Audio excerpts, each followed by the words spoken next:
네, 안녕하세요. 토트쌤입니다. 오늘은 제가 여러분들께 그 회전 운동, 로테이셔널 모션에 대해서 알려드리는 그런 시간을 가질 텐데요. 제가 지난번에 이제 토크에 대해서는 말씀을 드렸는데, 이 토크만 가지고 우리가 이런 그 역학 문제를 풀 수 있는 게 아니라, 관성 모먼트, 즉 모먼트 오브 이너시아라는 개념을 이제 알아야지 그걸 정확하게 기술할 수가 있습니다. 그래서 이번 시간에는 그 관성 모먼트가 어떤 의미를 가지는지 거기에 대해서 어, 제가 자세하게 이제 말씀을 드릴 거고, 그리고 우리가 이걸 바탕으로 해가지고 여러분들 그 당구 좋아하시는 분들 많으시죠. 그래서 우리가 당구 즉 전문 용어로 이제 그 희내를 준다고 했죠. 그 스핀을 줄 때 예를 들어 우리가 밀어치기를 할 때 왜 그 공의 위쪽 부분을 이제 타격을 해야지 공이 잘 굴러가는지, 그리고 이제 그 당구 그 레일이라고 하는 그렇게 뾰족히 튀어나온 부분이 왜 그 공의 높이와 적절한 이제 비율을 가져야지 이게 그 잘 튕겨 나오는지, 그런 원리에 대해서 이 이너셔의 개념을 응용해서 한번 풀어보도록 하겠습니다. 네, 그럼 오늘도 한번 또 달려보도록 하겠습니다.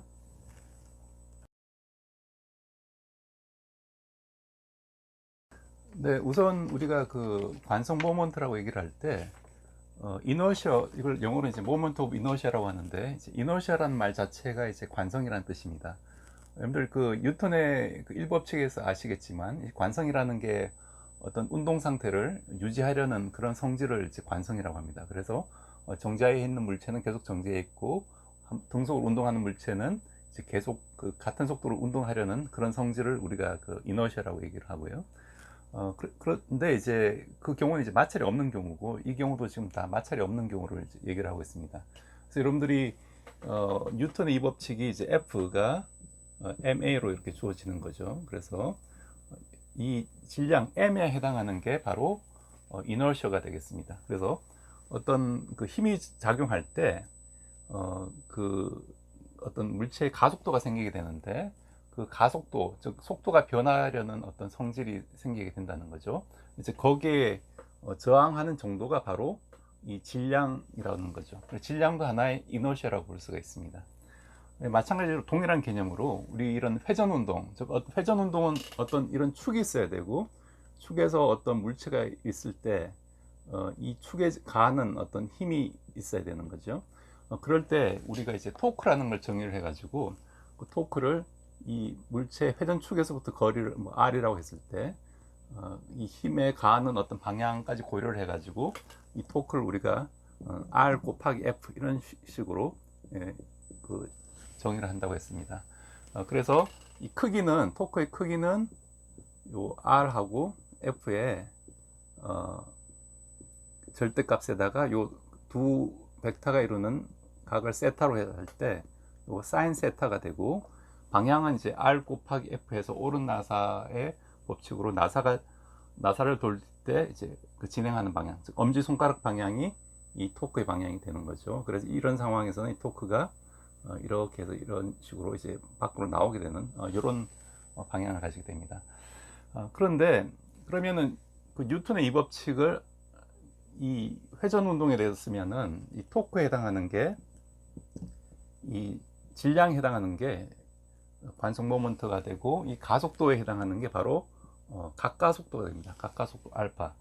각가속도라는 거는 이 각이, 즉 물체가 있을 때 이렇게 돌아갈 때, 세타만큼 돌아갈 때 각이 돌아가는 그 속도를 얘기를 하고요. 그래서 우리 그 dt분의 d 세타를 우리 그 오메가로 정의를 합니다. 즉 오메가 각속도로 정의를 하고, 이걸 한 번 더 시간에 대해서 미분을 하면은, 즉 dt 제곱분의 d 제곱 세타, 요게 이제 바로 각가속도 알파를 의미하고요. 그래서 우리가 그 거리에 해당하는 게 시간에 대해서 이 거리를 미분하면은 요게 이제 속도가 되는 거죠. 거리를 미분하니 속도가 되고, 시간에 대해서 거리를 두 번 미분하면, 즉 변이를 두 번 미분하면 이게 가속도가 되듯이, 우리 회전 운동에 대해서는 이 거리에 해당하는, 변이에 해당하는 게 바로 이 세타, 즉 각이 되어버리니까 요 세타를 시간에 대해서 미분한 게 바로 이 각속도 오메가가 되고, 그 다음에 이 세타를 시간에 대해서 한 번 더 미분하면은 이 각가속도 알파가 된다. 그래서 이런 관계가 이렇게 있다라는 걸 여러분들이 기억하시면 되겠습니다. 그래서 질량의 즉 어떤 이런 병진 운동, 즉 이런 운동을 우리가 트랜슬레이션 운동을 병진 운동이라고 얘기를 하는데, 병진 운동에 대응되는 질량의 개념이 바로 이 토크에서는, 회전 운동에서는 관성 모먼트가 된다. 그래서 어떤 우리가 돌리려는 돌림 힘을 줬을 때 잘 돌아가지 않으려는 성질을 나타내는 어떤 그런 물체 고유의 물리량이라고 여러분들 보시면 되겠습니다. 그럼 이 I를 어떻게 계산하느냐, 이제 그게 이제 관건이 되는 거죠. 물체의 어떤 생긴 쉐입마다 다 그 I를 우리가 계산할 수가 있는데, 근데 회전 운동은 이 질량과는 달리 하나의 어떤 좀 다른 점이, 우리가 회전축을 어디로 정하느냐에 따라서 이 I 값이 달라지게 됩니다. 동일한 물체라도 이 회전축을 어떤 축을 잡느냐, 예를 들어 이런 그 실린더가 있을 때 이 실린더의 회전축을 이 가운데로 잡는 경우랑 옆으로 이렇게 돌리는 경우랑 돌아가는 상태가 달라지겠죠. 그렇기 때문에 어떤 그 회전축을 어떻게 잡느냐에 따라서 이 I 값을 계산하는 방법이 이제 달라지게 됩니다. 그래서 그런 부분을 이 강의에서 한번 좀 다뤄보도록 하겠습니다. 네, 그럼 우리가 이런 관성 모먼트를 계산하기 위해서 필요한 기초 지식을 조금 더 이제 쌓으면요. 아까 뉴턴의 이 법칙이 이제 F는 M에 이런 형태로 이제 표현된다고 했죠. 여기에 대한 이제 회전 운동의 표현은 이제 토크는 이제 I 곱하기 알파라고 주어진다고 했습니다. 그래서 알파는 이제 각가속도가 된다고 했고, 예를 들어 이런 그 회전 운동을 요 중심축에서부터 하고 있는 물체라면은 알파 방향이 이제 R 방향이 이쪽 방향이고 이제 F 방향이 이쪽 방향이니까 이제 R 곱하기 F 하면 이렇게 돌아가는 방향이죠. 그렇기 때문에 요 위쪽 방향이 이제 그 알파 방향이 됩니다. 그래서 여러분들이 항상 물체 회전 운동을 하면은 이 알파도 바로 하나의 그 벡터량이라고 여러분들이 그 주의를 하시면 되고요. 그래서 토크 방향도 역시 이제 위쪽 방향, 이쪽 방향이 이제 토크가 작용했다고 보시면 되겠습니다. 그러면 우리가 그 잘 아는 그 운동 에너지가 2분의 1 mv 제곱으로 주어졌죠. 그 이런 그 병진 운동에서는. 그럼 요게 대응하는 그 역학적인 어떤 그 회전 운동의 운동 에너지 어떻게 주어지냐면은, 여기서도 마찬가지로 우리가 아까 질량에 해당하는 게 바로 관성 모먼트라고 했죠. I가 되고 이제 V에 해당하는 게 오메가가 된다고 했습니다. 그래서 I 오메가 이렇게 적어주면 됩니다. 이걸 뭐 이렇게 유도를 할 수 있는데, 아무튼 우리는 뭐 결과만 일단 가져다 쓰도록 하겠습니다. 그럼 운동 에너지는 이렇게 주어지고, 그럼 요 식에서 우리가 V는 또 이런 원운동, 쉽게 생겨서 원운동을 생각을 하면은 V는 이제 R, 오메가 이런 관계가 있죠. 항상 요 R하고 세타 한 게 바로 이 거리, 호의 길이 L이 돼버리니까 우리 그 속도라는 거는 이 dt분의 dl로 볼 수가 있죠. 즉 단위 시간 동안 얼마나 움직였느냐, 이제 요 거리를 얘기를 하는 건데, 요건 이제 r dt분의 d 세타로 볼 수 있고, 그래서 r 오메가 이렇게 볼 수가 있습니다. 그래서 이건 뭐 원운동뿐만 아니라 모든 회전 운동에 대해서 공통적으로 나타나는 그런 식이 되겠습니다. 즉 속도와 각속도는 이런 관계가 있다. 그렇기 때문에 여기서 이제 V를 우리가 다시 쓰면요, 2분의 1 M R 오메가의 제곱 이렇게 쓸 수가 있고, 다시 쓰면 2분의 1 MR 제곱 오메가 제곱 이렇게 쓸 수가 있는 거죠. 그러면은 요게 바로 뭐가 되나? 요게 바로 이 I 역할을 하는 거죠. I가 돼버리니까 I는 MR 제곱 요걸 의미한다라고 볼 수가 있습니다. 회전축에서 떨어진 거리의 제곱 곱하기 자기 자신이 가진 질량을 한 게 바로 이 관성 모먼트다. 이렇게 볼 수가 있고요. 만약 이게 물체가 하나가 아니라 뭐 또 다른 물체가 여기 있다, 두 개가 있다, 그러면은 회전축에서 여기 M1이 있고 M2가 만약 여기 있다, 거리가 R1이고 얘는 R2만큼 떨어져 있다면은 그때 관성 모먼트는 이걸 각각의 관성 모먼트를 이제 대주면 될 겁니다. 그래서 M1 R1 제곱 플러스 M2 R2 제곱 이렇게 대주면 되겠죠. 이게 만약 어떤 이런 그 물체 덩어리가 있는 게 아니라 연속적인 분포를 가지고 있다라고 하면은, 예를 들어 이런 분포를 가지고 있다라고 하면은 이제 어떤 질량 자체가 이제 어떤 함수를 가지고 있는 거죠. 이런 분포가 가지고 있다면은 이때는 어떻게 되냐면은 요걸 여러분들 잘 보시면은 이 m 자체는 질량은 굉장히 작은데 r 제곱을 지금 곱해준 값이죠. 이걸 전부 다 이제 더해줘야 됩니다. 더해주는 수학적 기호가 바로 요 적분이죠. 적분이기 때문에 이런 형태로 쓸 수가 있습니다. 이것도 다시 쓰면 시그마 뭐 mi ri 제곱 이렇게 쓸 수가 있고, 그래서 요 시그마 mi를 우리가 적분 인테그랄 dm으로 이제 바꾸는 거죠. 그런 식으로 쓸 수 있기 때문에 이런 형태로 우리가 포멀하게 그 관성 모먼트를 구하는 식을 우리가 유도를 할 수가 있습니다. 네, 그러면 여러분들이 이 관성 모먼트를 구하는 식, 즉 i가 그 r 제곱 곱하기 이제 dm 요 식으로부터 우리가 그 다양한 어떤 그 지오메트리를 가지는 관성 모먼트를 이제 물체의 관성 모먼트를 구할 수가 있는데, 여러분들 이제 기본적으로 이 경우 즉 이런 그 디스크가 있을 때, 즉 반지름이 이제 r인 이런 어떤 그 디스크가 있을 때, 요 회전축이 이제 중심에 있을 때 이 디스크의 질량이 이제 m이 됩니다. 이때 관성 모먼트를 구하라 뭐 그런 문제가 있으면은 요 식에 집어넣어서 여러분들 계산을 하면 되는데, 제가 일단 답만 먼저 가르쳐 드릴게요. 요 답은 여러분 잘 아실 텐데 2분의 1 mr 제곱이 됩니다. mr 제곱이 되고, 그 다음에 이제 속이 꽉 찬 공은 어떻게 되냐면은 반지름이 이제 r인 속이 꽉 찬 공은 이제 i가 5분의 2 mr 제곱. 만약 속이 꽉 차지 않고 껍데기만 이렇게 있는, 즉 질량이 이제 껍데기에 이렇게 뭉쳐 있는 이런 쉘은 어떻게 될까요? 계산 안 해도 여러분들이 대충 감으로 알 수가 있는데, 속이 꽉 찬 공이 잘 구르나요? 아니면 속이 빈 공이 잘 구르나요?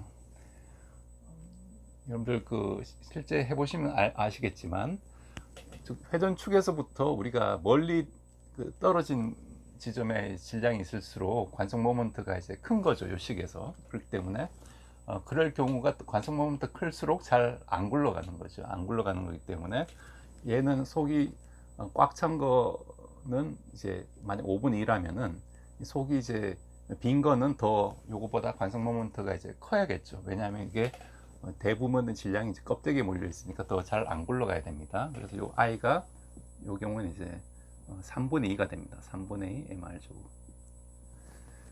그리고 또 하나 이제 여러분들 아시면 좋은 게, 이런 그 막대기 길이가 이제 L인 이런 막대기, 이런 L인 막대기 어떤 가운데 축이 있을 때 이렇게 돌렸을 때 이 관성 모먼트는 어떻게 주어지냐면은 이때는 이제 i가 12분의 1 m 곱하기 이제 요 경우에는 이제 r이 아니라 l 제곱 이렇게 주어집니다.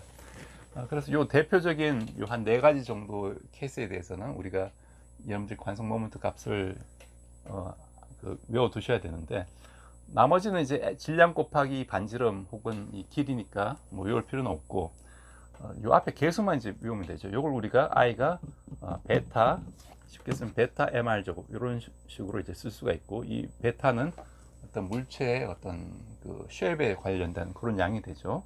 그래서 회전체의 경우는 i를 베타 mr 제곱 이런 형태로 우리가 표현할 수 있다.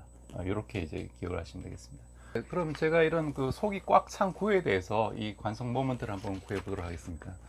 물론 이제 구하는 여러 가지 방법이 있는데, 저는 이런 그 구면 좌표계, 즉 스피리컬 코디네이터를 사용할 거고요. 제가 지난번에 그 영상에서 말씀드렸듯이 그 r 세타 파이 요거로 우리가 기술하는 거라고 했죠. 그 구면 좌표가.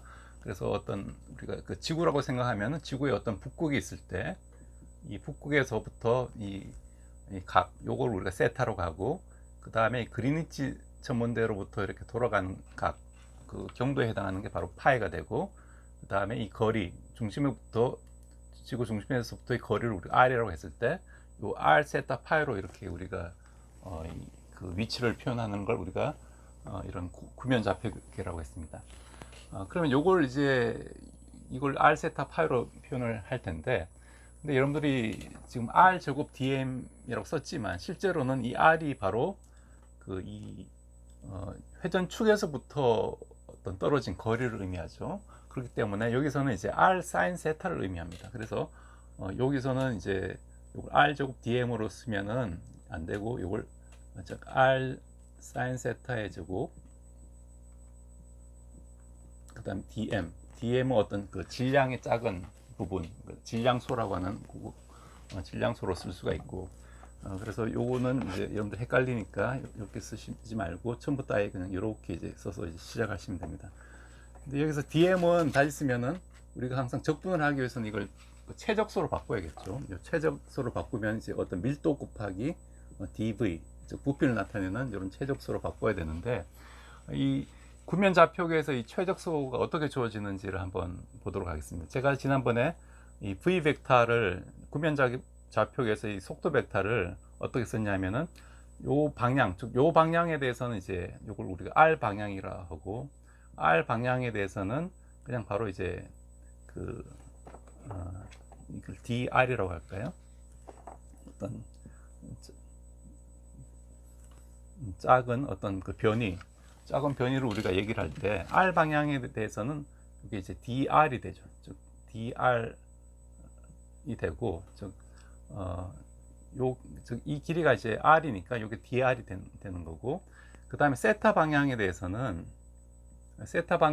요게 이제 밑으로 내려가는 방향이죠. 세타가.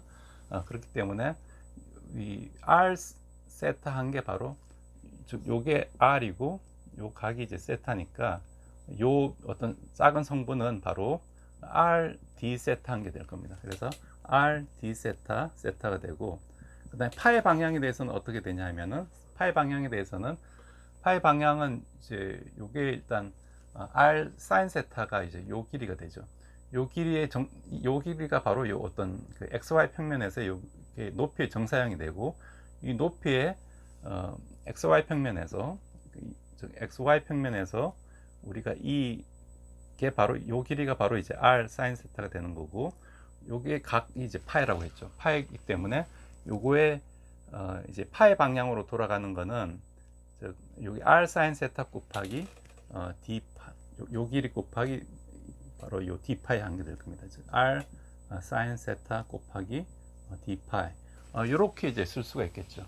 dr 한 게 바로 어떤 그 작은 변화량을 r 세타 파이에 대해서는 이렇게 쓸 수 있기 때문에, 이 r 세타 파이가 전부 다 이제 직교한다고 했었죠. 그렇기 때문에 이걸 다시 쓰면은 이쪽 방향의 어떤 길이가, 이쪽 방향 길이가 dr이 되고, 그다음에 이쪽 방향의 길이는 이제 r d 세타 한 게 되고, 그다음에 이렇게 돌아가는 d 파이 방향, 즉 파이 방향의 이 하나의 어떤 직각, 우리가 그 사면체를 잡았을 때, 그래서 dr, r d 세타, r sin 세타, d 파이 한 게 바로 요 부피의 어떤 그 최적수가 된다는 걸 우리가 알 수가 있습니다.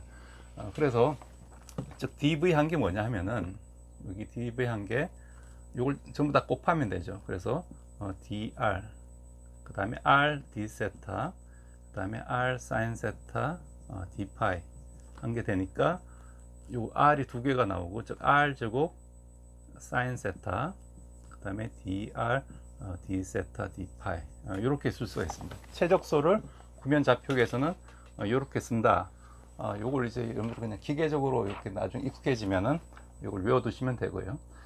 자, 이제 다 됐는데, 그러면은 요 식에서 즉 i가 이렇게 주어진다고 했는데, 즉 인테그랄 해가지고 r sin 세타에 제곱 해가지고 dm 대신에 이제 rho dv를 쓰면 되는 거죠.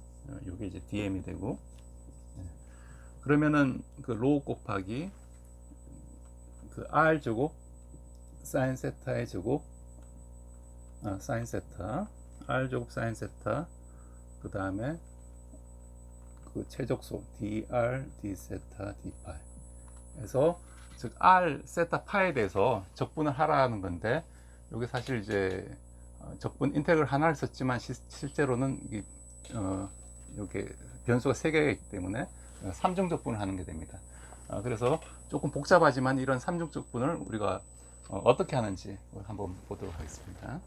네, 여러분들 그 삼중적분이 어려운 게 아니라 여러분들 일반적인 정적분만 할 줄 알면 이 삼중적분도 쉽게 할 수가 있습니다. 순서대로 하면 되는데요. 우리가 아까 쓴 식이 여기 로가 빠졌네요. 로 곱하기 r 제곱이 있고 r 제곱이 있으니까 r 4승이 되죠. 그 다음에 r 사인 세타의 제곱 곱하기 사인 세타니까 사인 세타의 3승이 됩니다. 그 다음에 이제 dr, d세타, d파에 대해서 각각 하는 건데, 범위가 이제 파이는 한 바퀴 돌아가면 이제 파이가 0부터 2파이가 되죠. 파이 범위 0부터 2파이가 되고, 그 다음에 사인 세타, 세타는 이제 세타가 0도부터 이렇게 남극까지 파이까지 적분을 하는 거고, r은 거리 반지름은 이제 0부터 이 반지름, 이 공의 반지름 라지 r이라고 하면 r까지 적분하는 이런 식이 됩니다.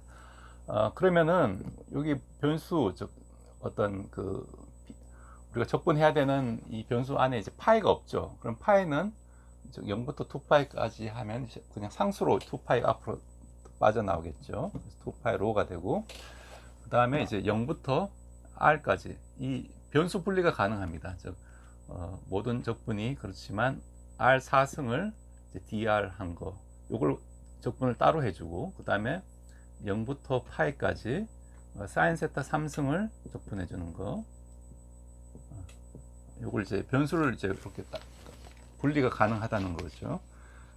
그러면 요 식을 우리가 이제 계산을 해주면 되는데, 각각을 이제 계산해주면 이제 요건 우리가 쉽게 알 수 있죠. r 4승을 적분하면 이제 5분의 r 5승이 되는 거죠. 요건 우리가 적분 쉽게 할 수가 있고, 그럼 0부터 파이까지 사인 세타의 3승을 이제 적분을 하면 뭐가 되냐면은, 요거는 우리가 여러분들 뭐 치환적분이라고 하나요? 아무튼 요걸 쉽게 할 수가 있는데, 사인 세타의 3승은 사인 세타 곱하기 사인 세타의 제곱이죠. 사인 세타 제곱이 이제 1 빼기 코사인 세타의 제곱, 이렇게 쓸 수가 있고요.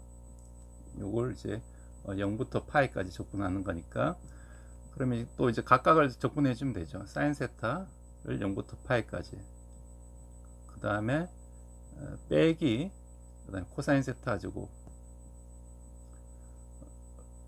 이걸 플러스로 쓰고 이제 마이너스 사인 세타로 쓰겠습니다. 이걸 d 세타 한 게 되는데, 요 앞에 항은 요또 역시 0부터 파이까지 적분하는 거죠. 요 앞에 항은 뭐가 되냐면, 사인 세타를 0부터 파이까지 적분하면은 우리가 사인 세타가 요런 그 함수인데, 요걸 0부터 이제 파이까지 적분을 하면은 요 위의 면적을 구하는 거죠. 그래서 이건 여러분들 굳이 안 하고도 요 면적이 2라는 거 그냥 외워두시면 됩니다. 그래서 요 첫 번째 항 값은 2가 되고, 요 값은 2가 되고, 두 번째 항 요 값을 이제 구해야 되는 건데, 요건 우리가 그 치환 적분을 할 수가 있습니다. 즉 우리가 코사인 세타를 x로 놓으면은, 여기서 이제 코사인 세타를 우리가 x로 치환을 하면은 x 제곱 곱하기 그 마이너스 사인 세타는 이제 코사인 미분한 마이너스 사인 되니까 dx로 쓸 수가 있죠. 그러면 이제 코사인 제로가 이제 코사인 제로 1이고, 코사인 파이는 이제 마이너스 1이니까, 즉 1부터 마이너스 1까지 x 제곱을 적분하는 요 값하고 같을 겁니다. 요 두째 항이. 요거 간단하죠. 요 3분의 x 3승을 1부터 마이너스 1까지 적분하는 거니까, 요건 얼마가 되나요? 즉 마이너스 1 집어넣으면 마이너스 3분의 1 빼기 3분의 1이니까 마이너스 3분의 2가 되죠. 그래서 요 값은 뭐가 되냐? 마이너스 3분의 2가 되고, 그럼 즉 2 빼기 3분의 2니까 즉 요 값이 다 있으면은 3분의 6 빼기 2니까 3분의 이제 4가 되겠죠. 3분의 4가 되고. 자, 그럼 우리가 다 구했습니다. 그럼 i가 얼마가 나왔냐면은 이제 2파이 로 곱하기 5분의 r 4승 곱하기 이제 3분의 4가 됐죠. 3분의 4. 근데 이제 로를 우리가 또 구할 수가 있죠. 로는 이 밀도니까, 이 공의 밀도는 로는 이 공의 질량을 이제 부피로 나눈 건데, 질량 나누기 이제 3분의 4, 공의 부피는 이제 3분의 4 파이 r 3승이 되죠. 이렇게 되니까 이제 요걸 이제 여기 집어넣는 겁니다. 요걸 여기 집어넣으면은, 그럼 i에 대해서 정리를 하면은 2파이 곱하기 여기 4파이 r 3승분의 이제 3m이 되죠. 3m 곱하기 5분의 r 4승 곱하기 3분의 4. 자, 요걸 계산하면 이제 뭐가 되는지 한번 보도록 하죠. 다 됐는데. 그러면 이게 지금 4가 없어지죠. 4가 없어지고 3도 없어지고, 그래서 파이가 없어지고, 이제 그래서 남는 게 뭐냐 하면은 여기 5분의 r 5승이죠. 5승이었죠. 5승. 그럼 남는 게 즉 5분의 2 m r 제곱, 요것만 남죠. 그렇기 때문에 우리가 처음에 속이 꽉 찬 이런 구의 관성 모먼트가 이제 5분의 2 mr 제곱이라는 걸 이렇게 증명할 수가 있습니다. 여기서 여러분들이 이런 많이 쓰는 트릭이, 우리 이런 구면 좌표계에서 즉 dv가 r 제곱 sin 세타 dr d 세타 d 파이다, 이렇게 여러분들이 이제 기억을 하시면 되고, 요식을 사용하고, 그 다음에 이 회전축에서부터 떨어진 거리가 바로 우리가 이 관성 모먼트에서 구하려는 R 값이다. 그래서 여기서 R은 R sin 세타를 의미한다. 그것만 주의하시면 이것도 이제 이런 식으로 이제 쉽게 구할 수가 있습니다. 네, 여러분들 오늘 제 강의 어떻게 보셨는지 모르겠습니다. 원래는 이 평형측 정리랑 그 다음에 단고공 문제를 같이 끝내려고 했는데, 시간 관계상 그건 이제 2부, 즉 다음 시간으로 좀 넘겨야 될 것 같고요. 그래서 오늘 여러분들이 배운 건 우리가 이 관성 모먼트를 회전 운동에서 뉴턴의 제1법칙에서 얘기한 것 같이 어떤 질량에 대응되는 그런 개념으로 우리가 이해를 할 수가 있고, 그래서 여러분들이 회전 관성 혹은 관성 모먼트 개념을 알아야지만 사실 이런 회전 운동 혹은 로테이션을 운동하는 모든 운동을 우리가 이해를 할 수가 있습니다. 뭐 심지어 이런 건축이나 토목에서도 이런 관성 모먼트를 알아야지 집이 잘 무너지지 않고 건물이 잘 무너지지 않고 설계가 될 수 있으니까, 여러분들 아직 관성 모먼트를 잘 모르시는 분들은 꼭 다시 이 강의를 한번 리뷰를 해 보시기 바라겠습니다. 그리고 여러분들이 이제 궁금하신 그런 사항에 대해서 제가 이런 튜토리얼 영상들을 계속 꾸준히 업데이트를 할 테니까, 여러분들 관심 있는 주제에 대해서 이렇게 댓글이나 혹은 이메일로 남겨주시면은 제가 그걸 적극 반영하도록 하겠습니다. 네, 그럼 오늘도 시청해주셔서 감사드리고, 또 더 나은 영상으로 뵙도록 하겠습니다. 네, 그럼 즐거운 한 주 되시기 바라겠습니다. 네, 감사합니다.